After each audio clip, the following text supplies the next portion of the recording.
Issues. Hey, everybody. this is, welcome to episode 112 of What You Drinking. This is Mike and Chris. We were just going over how Dan was on right before we started the show, but he had to drop off because he had microphone issues. Is that a big surprise? Yeah, big surprise. Shocking. So yes. We're here with barley wines. I'm excited that not only do I have this one glass, but I have a bomber of this shit, and I'm gonna enjoy every last sip of this. This is delicious. We'll talk about my beer last. I always do. So, did you get your hands on a barley wine today, or did you? Well, sort of. So, well, I didn't go get one. I did talk to the wife into letting me go to the beer store. But I didn't. I was going to drink Lagunitas gnarly wine. I had that's good. That sitting. But I like barley wines a lot, and I don't like usually pulling them out. I've only got a couple in the cellar, and that was one. I put it in the fridge. It is cold, but I was like, man, I don't know if I want to drink a whole bomber tonight. So instead, I'm going to go with diet barley wine. I'm going to go with a wheat wine. That's how I'm going to call it, the barley wine. And then the only reason I'm going with this is because it came out recently, and it was overshadowed by the Dragon's Milk variant. This is Pilgrim's Dole by New Holland Brewing Company. And when this first came out, I loved the crap out of it. I've still got a bottle from last year, I think. And then this is this year. So I will be opening that. But I'm going to finish my Obsidian Stout by Deschutes first. And then we'll dive into that. Ooh. Nice. So, that was one from New Holland that I haven't gotten yet. But I've been reading on, and I saw that it was coming out, so I can't wait to hear you say what you think of it. Have you had it before? Is that just something? Yeah. No, I had I think it's. I'll have to go look. I think it's a 2014 or 2013 version. I have one bottle left in my cellar. The problem is because these are bourbon barrel aged wheat wines. Mm-hmm. They charge a pretty penny for this. This was what's weird is normally it comes in a 4-pack. I've yet to see it in the 4-pack. The first time I got it, I bought 2 or 3 bottles out of the make your own beer section of my beer store, and it was there was only a couple left, and they were about, I don't know how much they were, but today I'm assuming they were the same price today. They were like $5.50 or something a bottle. Mm-hmm. And I went back there today real quick, was picking up a couple things, had a couple things in my hands, and as I always walk out, I always look for the Pilgrim's Stroll in the Build Your Own 6-pack section. And they had it just stacked. I mean, they probably had 4 6-packs wedged in there. And I went and asked the lady, I'm like, when did this just recently come out? And she's like, yeah. And I go, same weekend or same time that the Dragon's Milk variants came out? She's like, yeah, I'm pretty sure it did. I'm like, do you have any more 4-packs? Because you've got like 3 of them pulled apart and stuck in your Build Your Own 6-packs. Usually that's for just the shelf turds left over that, trying to get the last few off the shelf. Mm-hmm. She's like, nope, no more 4-packs, but if you want to take 4, I'll give you a 4-pack price, and which was like $1 difference. It was like no big deal. Yeah, it's a really good beer. I'm interested in trying it because, like I said, I've only had it a couple times. I did have it on draft earlier this fall up in Midland, Michigan, so that was kind of cool. Nice. It's 12% ABV beer, bourbon barrel aged. Does it say bourbon barrel aged or flavored? Just like, nope, aged. This ale aged in bourbon barrels. There you go. I'll let you. I'm still seeing those Dragon Milk variants on the shelves. Only ones left are the Chili's. Well, they had that one. The Chili's was left, and was it raspberry? Probably raspberry, yeah. Because the other 2 I think are new. The coffee chocolate and the triple mash are new. Yeah. What's up, Mike? How you doing? Pretty good. It's been a while. I've seen your wife more recently than I've seen you. I know. I know. I think the last time I was on, it was I don't know. I think I've been on a plane a few times. I think I was sitting outside the last time I was on. You've been to a wedding at some point. yeah. It has been a while. You've got like a whole beer trip. The last time you were on was before the wedding, so you were asking about advice on where to go and stuff. So you'll have to definitely talk about your excursion up and down California. Your wife was for you 2 other guys who don't know, Mike's wife was staying with us last weekend. She was in visiting my wife and I to meet our new baby, and I was kidding with my wife. I was like, "Is she coming with a bag to to pack, because I'll start gathering a bunch of beers for her to take home to Mike. And I think Kristen said something similar about you wanting to either bring stuff back or bring stuff out here. Yeah, I brought it up, but I think she wasn't crazy about having to deal with checking a bag, and I also brought it up too late because it was like the day before, and I didn't really have anything to pack up anyway, so it was kind of a last-ditch effort. But I did raise it up the flagpole. We're due to ship a couple boxes back and forth, anyways. We haven't done that in a while. Yeah, definitely. So, what'd you bring tonight? What are you drinking? So I didn't. I did not have a barley wine, and nor did I have a chance to go out and get one. So I took this opportunity to grab something from the fridge that I just had no excuse to drink earlier. So I pulled it out for tonight, and this is it's from Trillium. It's called Pier. Pier. It's a American wheat ale. It's something I had before, and I don't remember it standing out. I wasn't crazy about it, but this one, it's also, it's a wheat ale, so it's not like something you want to have sitting around too long. This was I got it in July, but it's delicious. It's I don't know why it sat on it so long. It's I must have been the third or fourth beer I had that night as opposed to the first beer, so maybe I didn't get the whole flavor. I don't know, but this time it's fantastic. Nice. Yeah, sometimes you just you might overkill the taste buds or something, and you're not appreciating it enough. That's cool. Yeah, if I had had a pretty strong IPA before this, it's it's got some hop flavor to it, but it's not an IPA. It's much more low key than that. And so if I had followed one of those with this, I definitely wouldn't appreciate it as much. Nice. Well, it's good to have you back. Can't wait to hear about your trip. So, but Dan, what did you ended up popping there? I can't remember if you said what your beer was. I didn't actually. I wasn't sure what I was going to bring up because I had a few choices, but I decided to go with the Third Coast Old Ale, which can either go an old ale or a barley wine. It depends on who you ask on that one. But I'm waiting. Chris? I'm waiting. I'm waiting for the famous brewery name. Bells.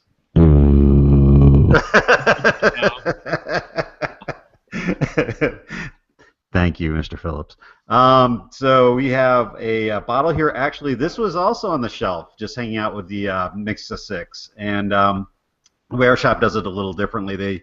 They price each bottle. Well, no, a lot of them do it this way. They price each bottle depending on the pack that they came from. So they've got El Cheapo beers and expensive ones mixed together. So this had been sitting on the shelf for a year before I got it. This was actually from 10/8 of last year. So I got this about 2 weeks ago, maybe. And the funny thing is I'd gone into the same store earlier, about 6 months ago, and gotten the other two. I didn't realize it. So I actually got the entire 6-pack over 2 different trips. Nice. So that's kind of weird. But this is a good beer, even though it's Bell's. No, it's more about the corporation and the hatred than it is the beer. No, but some of the beer, but I don't know if I've actually had Third Coast.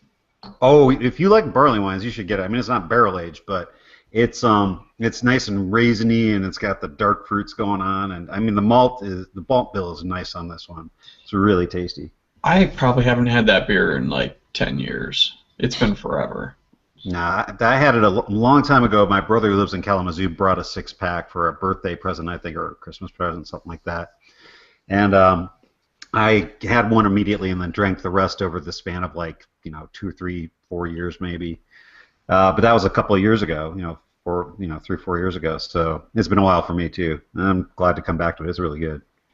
So now I know what you've got because I had that about a month ago. So I have a question. Oh dear God! I have a question for you because this. Yeah. First of all, let's preface this with I think I've said it last week. This is probably one of my favorite styles.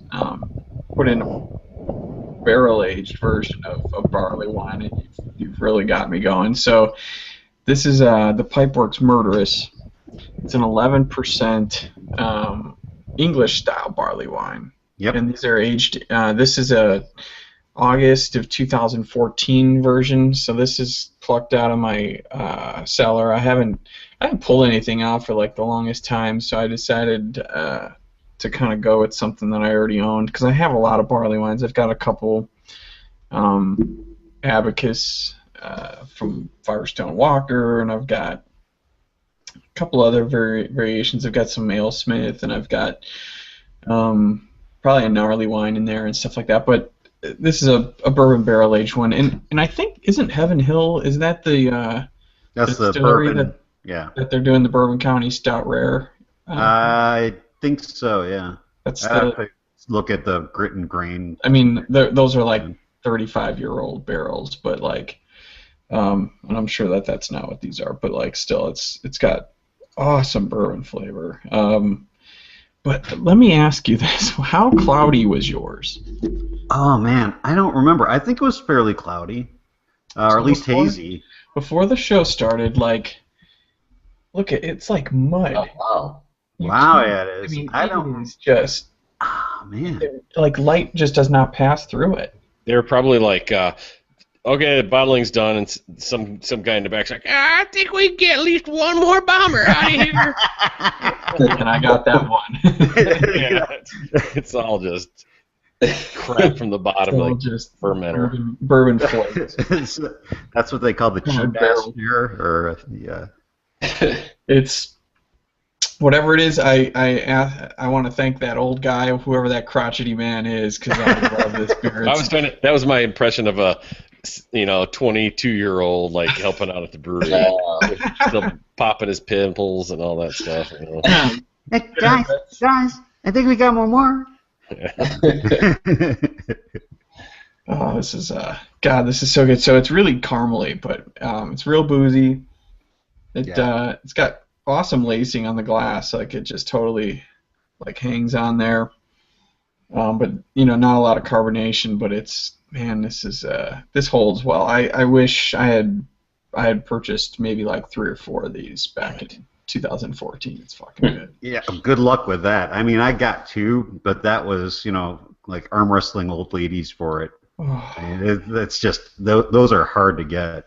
Well, so the Murderous is the regular barley wine, correct? This is just yeah, Murderous is the regular barley wine, and the Murderous is just they put the on the beginning. It's their Tales from the Oak version of it. So yeah, I don't think I've ever had the regular Murderous. So I think when I bought this, I was like, sweet, a barley wine. I have no idea, and I didn't realize that was like an earlier version of one of the beers that they regularly did.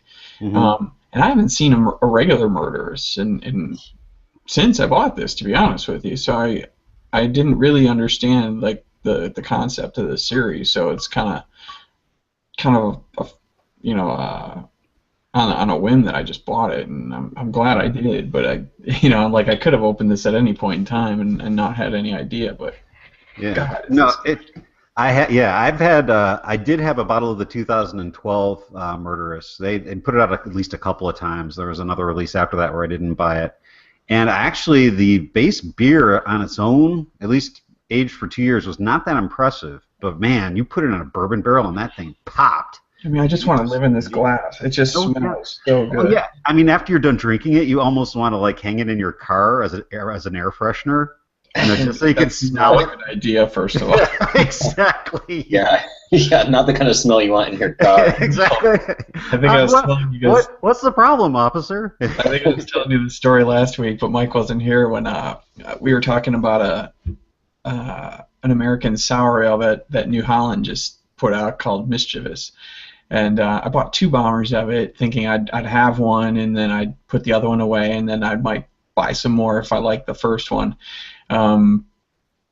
But it turns out so it's a Brettanomyces wild ale, and it turns out I dropped or I knocked one of them over on my way of picking them up out of the car when I left. So like all this beer came out of the bag and like landed on the mat in the back seat. So my wife's car just reeks of Brettanomyces right now. So it's not a good thing if I got pulled over.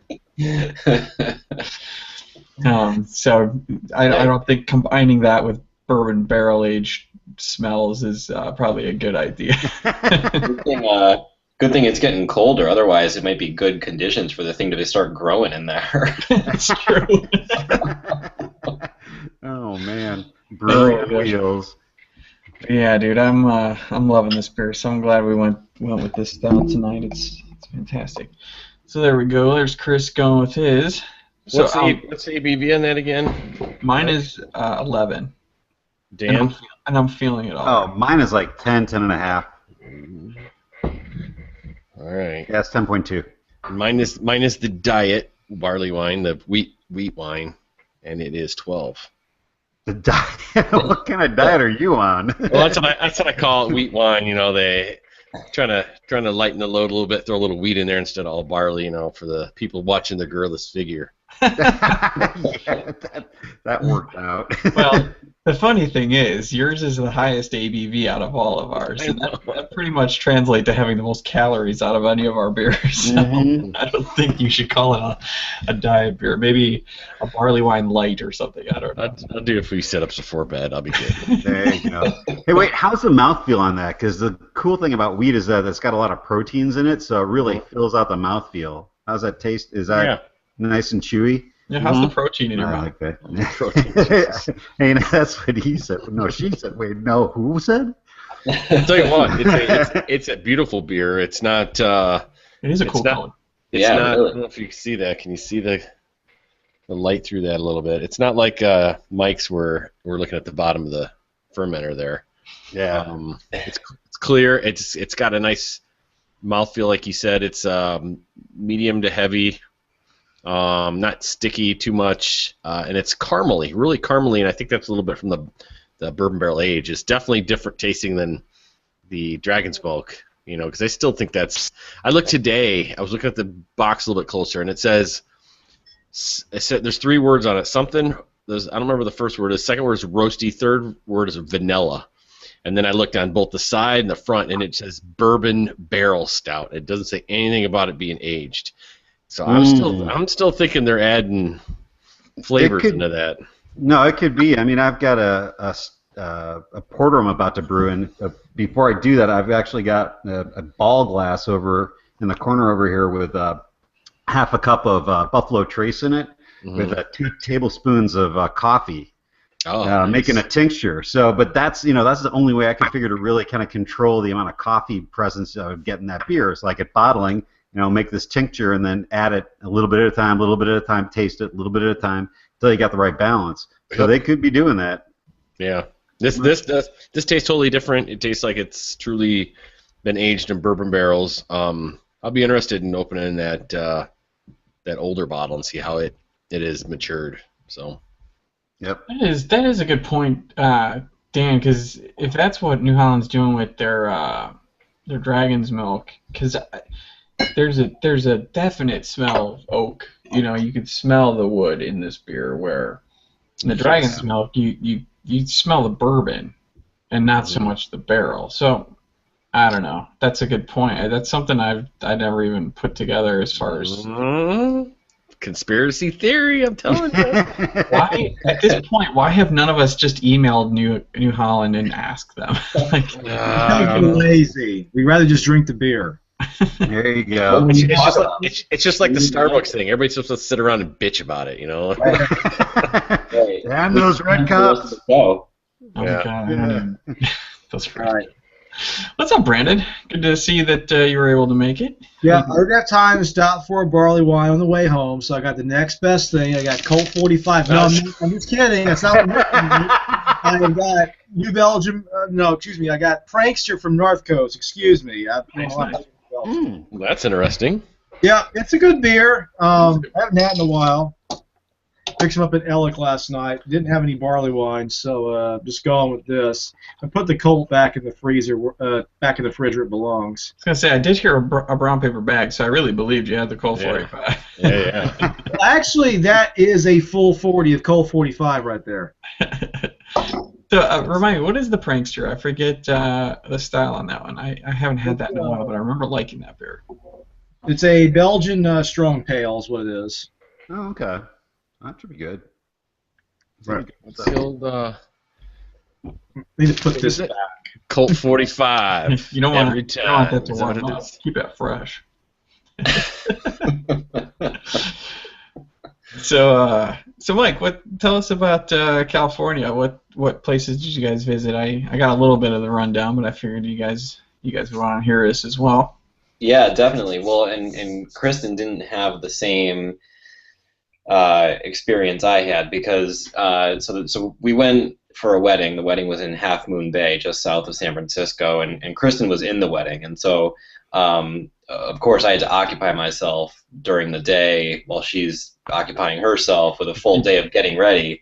The Poor wedding's baby. I found the closest breweries I could and scoped them out, and so that's what I did during the day. So the rehearsal was actually at the Half Moon Bay Brewing Company on a Friday night.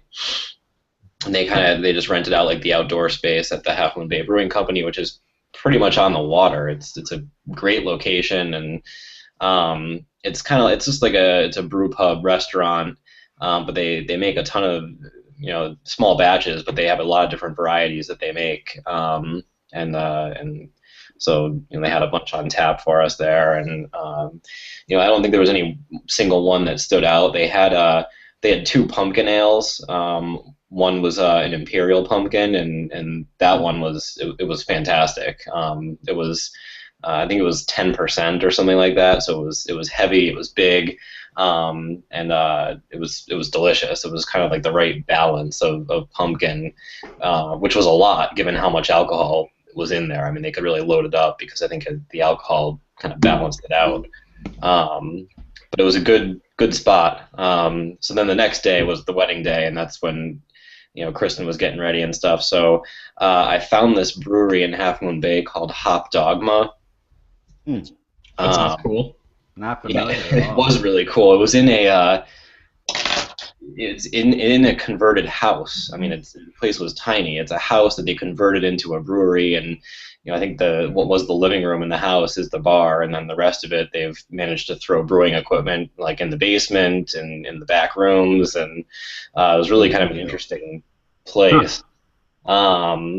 It was tiny. I mean, there was maybe 8 seats at the bar plus probably 6 or 7 tables. Really? That's cool. Yeah. What's it called again? Hop Dogma. Nice.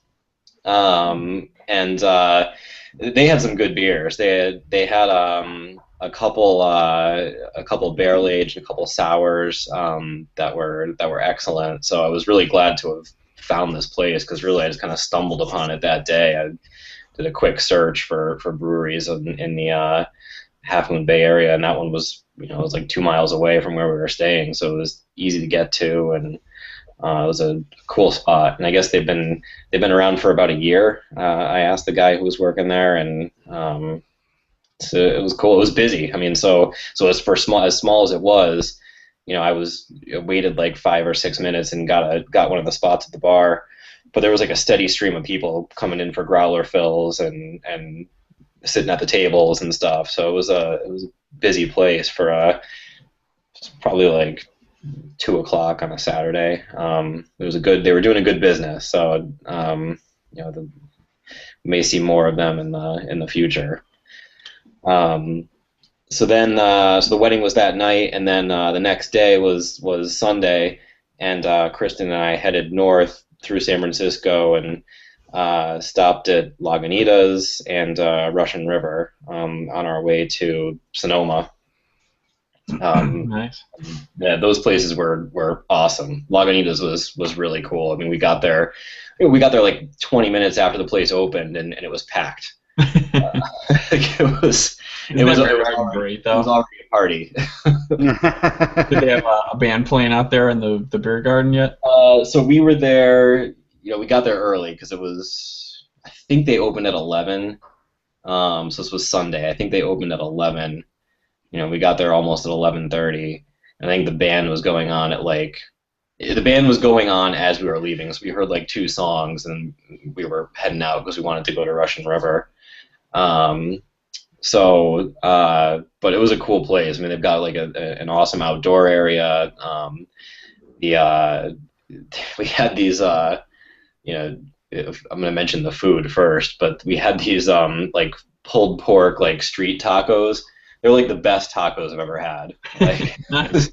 so not only was the beers were excellent, but the food was really good too. Um, they had, I don't know if I think they do bottle this, but it's called let me look it up. They had an imperial stout on draft. It's called High Westified Imperial Coffee Stout. I think I've seen that in bottles, but you usually see their cappuccino stout before you see that. Yeah. So I've seen the cappuccino stout, and this was something I had never heard of. But it was great. It was really good. I think it was like 12.5%, so it was really high. It was delicious. It was excellent. And they had a good amount of sours. They had I think it was 3 or 4 sours on draft too, which I was not thinking sours when I was going to Lagunitas, but they had a few, and a couple of them were pretty good. So it was a good time at Lagunitas, and then straight to Russian River after that, where we just kind of spent the rest of the day basically. How cool are those those flight holders that they bring in at Russian River? They're huge. Yeah. It's like, so at Lagunitas they'll give you, and you can get 4 samples. They do a flight of 4, and you can get a few of them or whatever, but that's kind of how they come. At Russian River it's like, well, you can get this half the beer list or that half of the beer list, or we'll just give you the whole thing. It's like all. Yeah. They do like a Belgian and sour one. They do like the IPA one, right? It's something like that. Yep, exactly. Yeah, one side is like sours and barrel aged and that sort of thing, and then the other side is ales and like their IPAs and stuff. So yeah, we were there. I think we did the sour one with the supplication and the. Yep. So good. Yeah. And not to interrupt you, but if you ever want a good entertaining video, there's a YouTube channel of the guys from Metropolitan Brewing here in Chicago called Just Drink It, or oh god, Just Keep Drinking. They go to Russian River and they order the large flight, the full flight, and this guy like literally drinks them all within like, I don't know, the video maybe is 5 minutes long, and drinks them all without a problem. And he gives a 1-word review for each one. Yeah, that's right. It's hilarious. Absolutely hilarious. Actually, I want to interrupt briefly too, because since both of you have been to Russian River and we're heading out there for Christmas, I've been reading up, and it sounds like it can get busy, and I'm trying to figure out when the best time to go is. When did you go, and how busy was it? So I gotta think now. So we were at Lagunitas. I'm thinking we got there around 4. So this was a Sunday. Okay. Around 4 o'clock, and there was a line outside, maybe like 15 people deep. But we were inside in less than 20 minutes. Okay. And then when you get inside, they'll stamp your hand when you get in, and you can put your name in for a table, or you can hang out by the bar. So we did both. We put our name in. They said the wait would probably be like 45 minutes or so, but if something opened up at the bar in the meantime, just to let them know. Mm-hmm. And so there were people, every bar stool was occupied. There was a few people standing, like, just behind, people sitting down. We ordered a beer, and then people in front of us got up and left after like 5 minutes, and so we already had seats. So it wasn't, while it was busy, it wasn't bad, and I thought they really did a good job. Not surprisingly, they did a good job of managing the number that's in there, so that when people come out, people come in, but it's never too busy inside. It's never too packed. Right. Yeah, because that sounds like worst case scenario. Because when I was there, we were midweek, and we were there like in the afternoon. So like, there was no wait. We went straight to a table, like down. We went down like towards the back. So you've got that front bar area, and then the tables straight across from it. We were like down that little corridor past the bar. Like we got seated immediately. So it depends on the day and the time that you're going, obviously, because as busy and popular as that place is, like I said, we went there on a weekday in the afternoon, and we walked right in. It was no big deal. Okay, cool. It was much smaller than I thought. Me too. I was surprised. I was like, man, this place is tiny. It's like in the middle of like a little downtown strip, almost like a little storefront that you would walk up to. It's crazy. Yeah, you would never think that there's like one of the more popular breweries of California in that little strip. Yeah, and you know they can't be brewing all the beer there because there's just no way.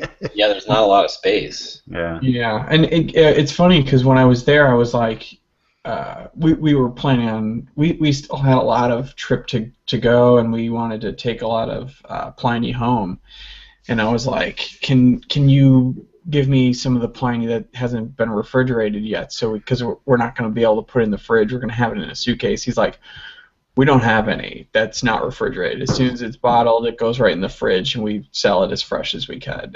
There is none. Like, you want to drink this right.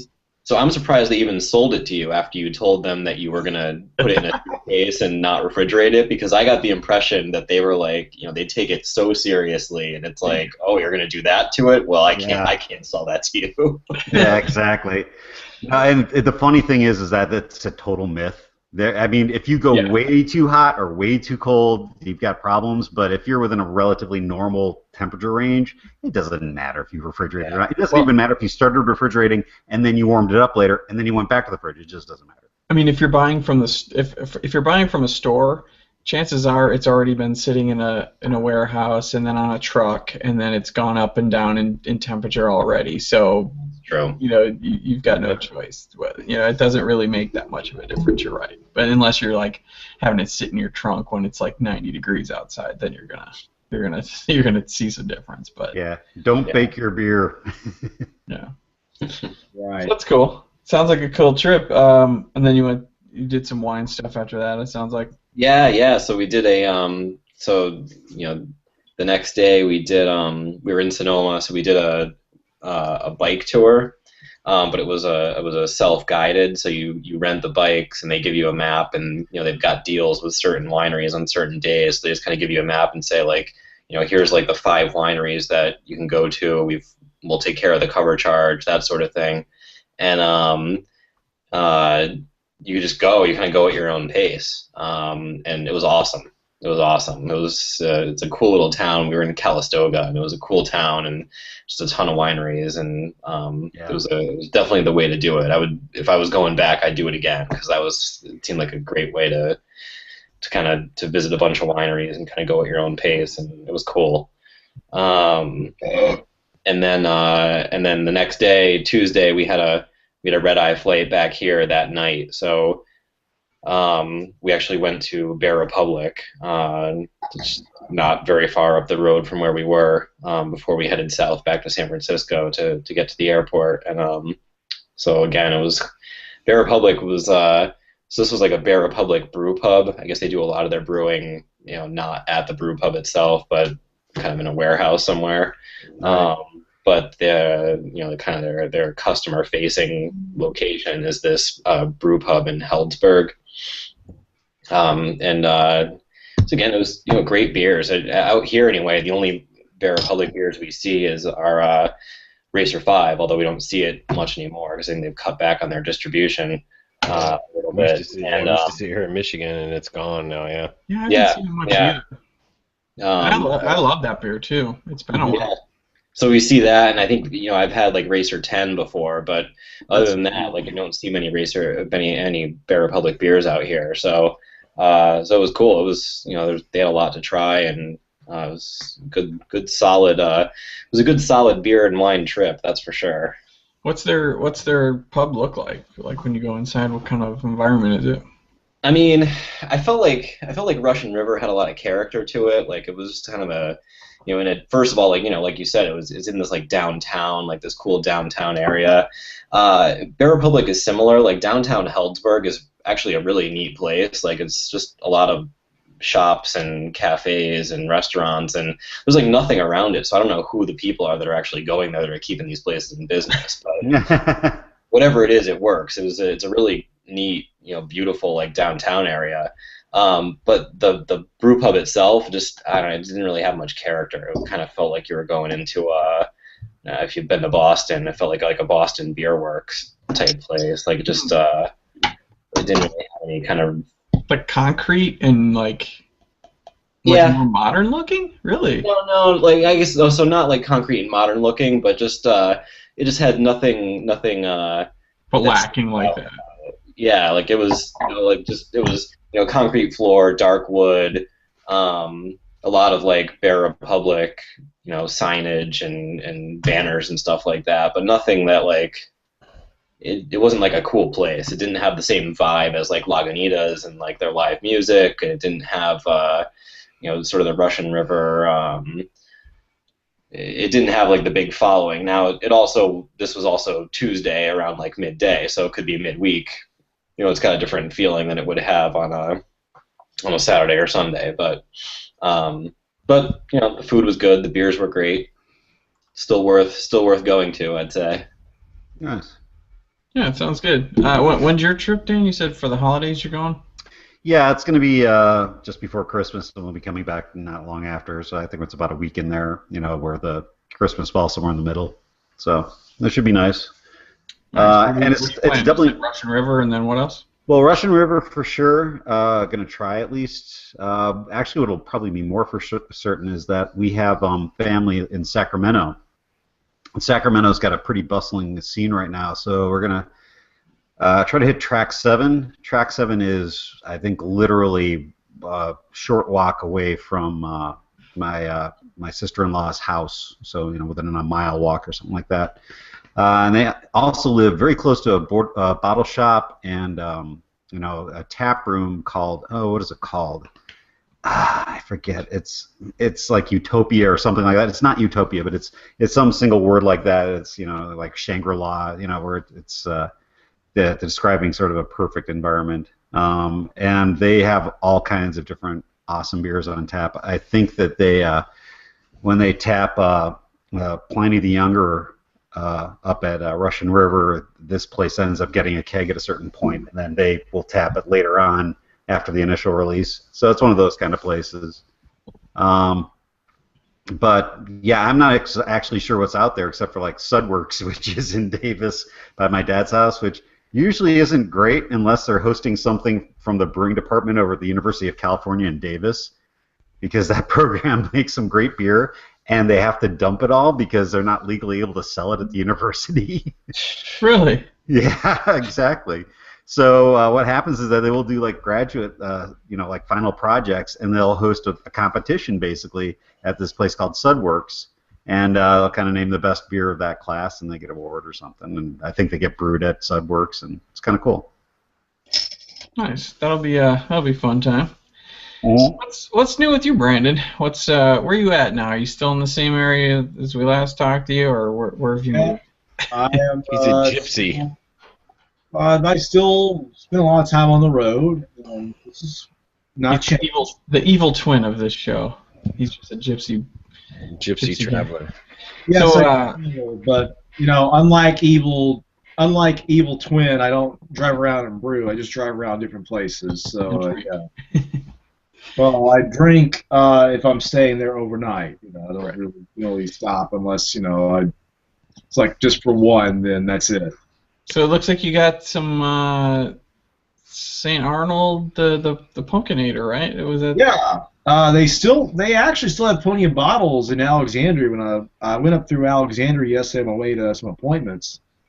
That was last year's release, wasn't it? This was this year's release. They release it every year. I didn't realize that. I thought that was I thought they changed that every year or something like that. No, that is the Divine Reserve. That's something different. Now, it was a version of Divine Reserve 9, but every year it's a different Divine Reserve. I don't remember what it was this year because I didn't get any Divine Reserve 16. I'm going to try to get 17 next year, but yeah, the Pumpkinator is just a solid release. I find it's best if you let it sit for a year. I'll usually get it on draft, and then wait a year for my bottles to go to get better. So that's how I usually do it. I've got a 2014 sitting in Mississippi. I'm sitting in Mississippi, just waiting for me to go back and get it. I think I'm gonna enjoy that around Christmas time. Nice. So what's the beer scene like up in your area now? Is it improved, or are you? It's improving. You're getting more breweries. I tried some stuff from Flying Hard around from northern Louisiana. You're getting more breweries popping up. They're supposed to be opening one in Lake Charles. They're reopening another one that was a brew pub as well out there. That pretty much by the time Hurricane Rita came in, it was pretty much being run down, and Rita kind of helped finish it off. They're bringing that brew pub back in Lake Charles, and I know they're trying to open another brewery out there. It's probably next year when they open it. So looking forward to that because that's pretty close to where I live. So it's getting a lot better. It's like anything else, just it takes a while to open a brewery, as you know from Zach. You got to go through all the permits and stuff like that. So yeah.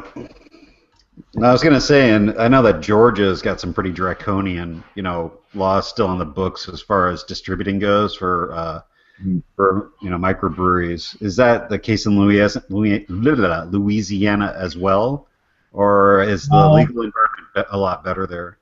It's Louisiana really.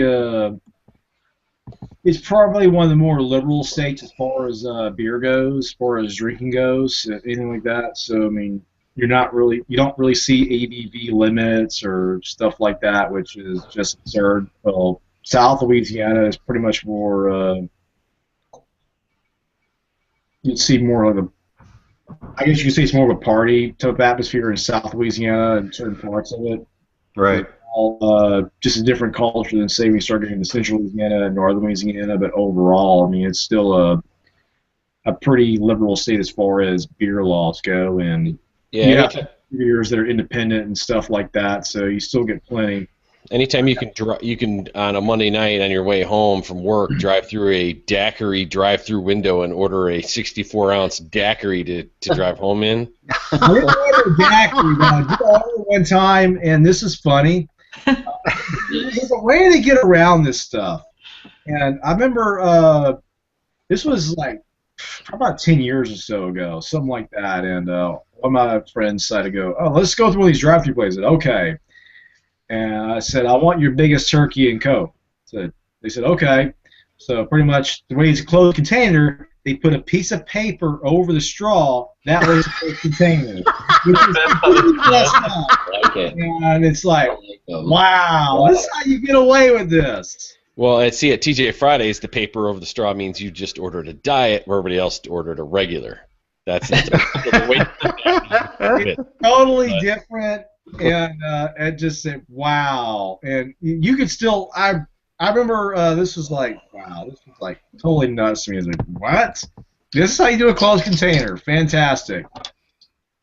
And then they go, wink, wink, don't drink it on the way home. And you're in the parking lot trying to pull out on traffic and you're I wasn't right. You're like a vacuum cleaner just sucking that thing down, getting brain freeze. Yeah. Oh, man. Yeah, Louisiana's pretty liberal with laws. I mean, yeah, they're gonna. I mean, obviously, if you get popped with a DUI, it's pretty bad, like it is anywhere. But I mean, as far as what they distribute down here, we did a lot of stuff down here we used to get 5 years ago, and there's no ABV limits for stuff like that, and so. I heard they were putting those daiquiri places in the visitor centers off the expressway as you're coming into the state. No, I'm just kidding. Welcome, Louisiana. Drink up. Complimentary daiquiri. Don't waste time. Don't waste time. Get your drink now. That's all right. Texas. You really be running more into casinos coming into the state than you are drive-through daiquiri places because, Mississippi, you can find the gambling along the coast and stuff like that, but, in Texas, you're not really finding it out there like you're finding it out in Louisiana. So they set up all those casinos around Louisiana border and stuff like Louisiana-Texas border, and you find the better casinos the further you go into Louisiana, but it's still fun. You cross the border, and it's like casino, casino, casino. Right. Hey, I saw something. What do you guys think? I don't know if any of you saw. I think we mentioned last week about that video with Sam Collision with Dogfish Head doing the. He's doing some new videos. He did a brewing thing with somebody from the Miami Heat. I can't remember who it was. Yeah, Bosch. I posted both those videos. He's got a third one, I think. I haven't watched it yet, though. Yeah, it just came out today. So the one that in particular, though, I don't know if he uses this equipment in every single one of them, or if he actually does brew a beer. But like, they use that Pico brew. Pikachu. Oh yeah. Basically the Keurig of brewing. What do you guys think of that thing? I know, Dan, you're a big home brewer, so you probably despise the idea of this thing. I don't actually. Really? No, I don't. I mean, you know, a lot of people talk about pure brewing and what makes craft beer, blah blah blah blah blah.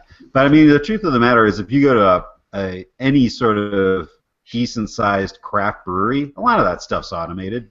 Mm-hmm. I mean, it's got to be, because they're aiming for consistent product. And honestly, holding a temperature on your stove at a certain level is not what you call great acumen and skill, and something that you as a brewer strive to really hone. I mean, what you want in the end is good brew that you can replicate. Mm-hmm. So in that sense, the Pico brew is fantastic, because it'll do everything, you know, by the book, the same way every single time. You know, as long as you load up the same number of ingredients and the same kind of ingredients per your recipe. So in that sense, it's not a bad thing at all. At the same time, it is a little bit like, I get the other side of that too, because frankly, I would never buy it.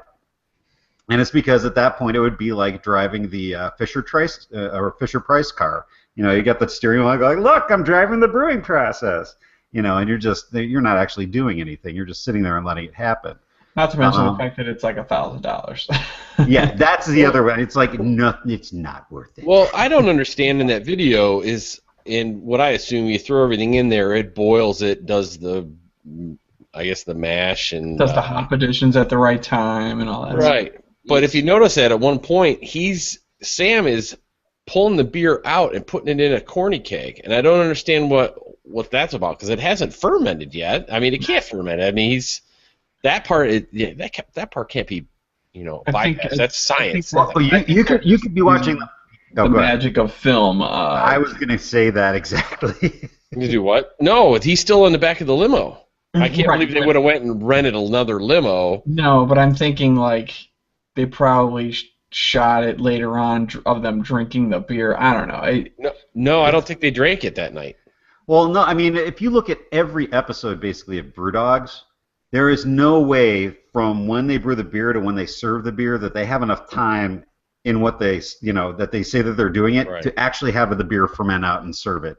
I mean, there's just no way. So you know that it's someplace in there they're doing something funky. Yeah, no, I understand that. But they're in the limo. They're driving. He does all the stuff, and at one point he reaches over and he's draining beer into a corny keg. They never drink the beer. He actually tells them, "We'll drink it later." Blah blah blah. Says bye to him, and he drops him off back at his house. Chris Bosch off at his house. But I was like, what the hell was he putting in the corny kegs? Obviously, unless he's gonna, you know, it could be the fact that he's got some kind of corny keg adapter that's going to let it brew in the keg, like ferment in the keg, like a. Yeah, I guess that's possible. And that part they didn't show, but you know, I don't know. No, I mean, you could probably use a corny keg as a fermenting vessel, but yeah. You know. Yeah. Well, the interesting thing is, so the reason like the name the Keurig of brewing kind of falls into places. I've heard that they're kind of partnering with breweries with their own recipes on some of their more popular beers, kind of like the Keurig has, you know, Starbucks cups and Dunkin' Donuts cups. So like breweries are gonna like sell their recipe to this, you know, to this scale of this machine to make the beers that people love. Where at that point, wouldn't you just? I mean, wouldn't you just buy it at the store? Yeah. At that point, instead of like, oh, I'm gonna wait. I mean, I get it with coffee because it's like instant. You're getting it 2 minutes later, but with beer, you're gonna have to wait like 2 weeks at least. Rather than just going to the store and buying that beer if you like it so much. Yeah, that Maybe sounds that's stupid just to me. Maybe that's just the intermediate step before it actually becomes something you can get for the Keurig cold. You know, like maybe this is just kind of the next step before it comes in a pod and you throw it in the Keurig cold and it comes out and it's Pliny the Elder. Yeah, No, I mean, man. well, I mean, Oh. it's kind of cool the way that they're doing it with like an app where they're letting people put in their recipes and you can share and get different ideas and stuff like that. So I get it, and it's cool. I think it's probably going to be a successful product. And when I say successful, I mean it'll sell and people will buy it. I think a certain segment of people will buy it for sure. Because I will say this: there's two reasons why I don't brew as much as I used to. Mm-hmm. One, I'm a lazy motherfucker, and I don't want to clean all that shit. I don't have time for all that. Like I just don't. Like and two, I don't have the space. Not only do I not have the space to brew it, I don't have the space to keep a carboy of beer anywhere. Like I would have maybe like a year ago, or let's say like 3 months ago I would have. But right. someone has recently taken over half of my beer closet, so I don't even have room to put all my cellared beers everywhere I want, let alone beer I would brew, and that takes up a lot of space. So well, and hold on before you go, and I hate to interrupt, but here's the thing about Pico Brew too, is that does not eliminate your need to have that space to brew, because you still need to put it into a fermenter and ferment it. And the other thing that it doesn't do is it doesn't control fermentation temperatures. So, like if you were talking about earlier, if you had the Pliny the Elder recipe that you put in Pico Brew, you'd come out with the mash for Pico Brew and the wort for Pico Brew, but you would not have the fermentation controls necessary to produce the beer that finally ends up tasting like Pliny the Elder. So it is a little different. But yeah, you'd still need that space. I get that. Well, then it still comes into the cleanup aspect, because you're only cleaning one little contraption rather than like a bunch of equipment and a bunch of hoses and all this crap. So I get what you're saying. That makes sense, and that's true. Yeah, I don't know. I'm interested to see how that plays out, because I heard that it's been started by a bunch of pretty industrial, a bunch of guys from like Microsoft and some pretty smart people that are involved in the whole project. So I'm interested to see how it plays out. Craft beer's just so popular now these days that it's almost like you can't fail at this point when you're opening up a brewery. I mean, obviously it's possible if you don't know what you're doing, but if you just put out good product, your brewery should pretty much be successful locally. So I don't know, any product that kind of encompasses itself around craft beer, it should be pretty. It should get some good attention, and I think it has, this one so far, and it's only been on the Kickstarter. It hasn't even come out yet, if I'm not mistaken, correct? I think they're just rolling them out, and they've definitely shipped some to, well, I mean, obviously San Piglione is using it, but you're seeing some other places getting it too. I know they're pushing it up, or I'm not saying pushing it, but they're definitely letting people know that they can get it at our local brew shop. Now, I don't think they have any on premises necessarily, but they will probably order it for you. So that may mean it's a pre-order at this point still. I'm not sure. Well, one of the sites I go to for like beer updates and beer releases and stuff like that, they're advertising it. They're putting articles about it out, and there's a huge banner at the top of their homepage for it and everything. So it's like everyone's pushing for it. Yeah, it can't. I mean, it may fizzle out, but it's definitely it's got some interest out there for sure. Yep. So I don't know. I feel like I picked last week's style, or this week's style, I should say. So last week. So I'm gonna leave it to one of you guys to kind of make some suggestions to see what we want to do for next week's show. What do you guys want to drink? Anybody what they say, because I may not be able to join, so I don't want to suggest something that I can't join. So.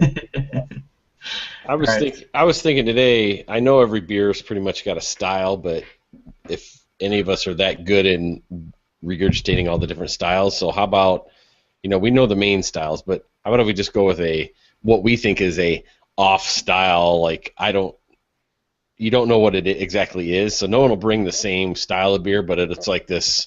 An unfamiliar territory style. Yeah, like maybe a blended beer with different breweries collaboration or something like that, or something that's made with I don't know, whatever. It's just something weird because there's all those. If you looked at the Great American Beer Festival, they've got just this gradient list of styles, but.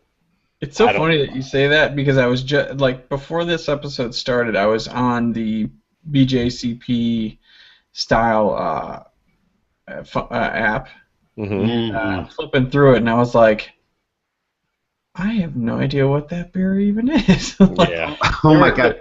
2015, they just went bonkers. I know. I was looking at that. I was like, "What in the hell?" There's even a category for historical beers. Yeah, that's been on there for a while, actually. So if you know what a Lichtenhainer is, I'm all ears. Yeah, it's a German. It's a sour smoked style, I want to say. Yeah. You're getting in the weeds at that. That's what I'm talking about. The wacky stuff. We all know about the stouts, the porters, bourbon age, whatever. But if you can find these wacky, it's probably a wacky style, then grab it. And the reason I thought of that is because I was dropping my beers off. I was splitting up some of the beer that I bought today and throwing it in the cellar. And as I was, something caught my eye, and I was like, that is a wacky style. I'm like, that's what we should do, is just wacky style night. Bring your wacky style of beer or whatever. And All right. Does that sound good? Yeah, so and that's pretty broad, too, because it could go weird ingredient, like Yep. What were they thinking? It could go a different way. So, all right. I like that. I'm down for it. I mean, I'll show up with something. I mean, if I show up, I'll show up with something. Brandon's gonna blend Bud Light and Red Dog and.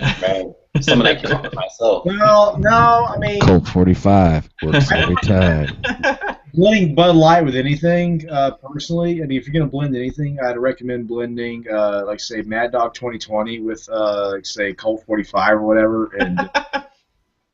Maybe a little bit of raspberry Capri Sun and make a raspberry Mad Dog. Oh man, jeez, that's like Sanford and Son. It's like what was he gonna say? I'm gonna blend Ripple with champagne and make Champipple. Yeah. Call it Who's the Liffle? Oh my God, it's awesome. Oh, Red Fox is so awesome. Yeah, may you rest in peace. Yes, indeed. All right, on that note, guys. All right, well, thanks for joining, everybody. It was good to see the guys who we haven't seen in a while. So thanks for joining Mike and Brandon. And then always Chris and Dan. Always good to see you guys. We'll see you guys next Wednesday. I'm going to end this show as if Skylar was here. So I'll see you guys next week. Cheers. Cheers.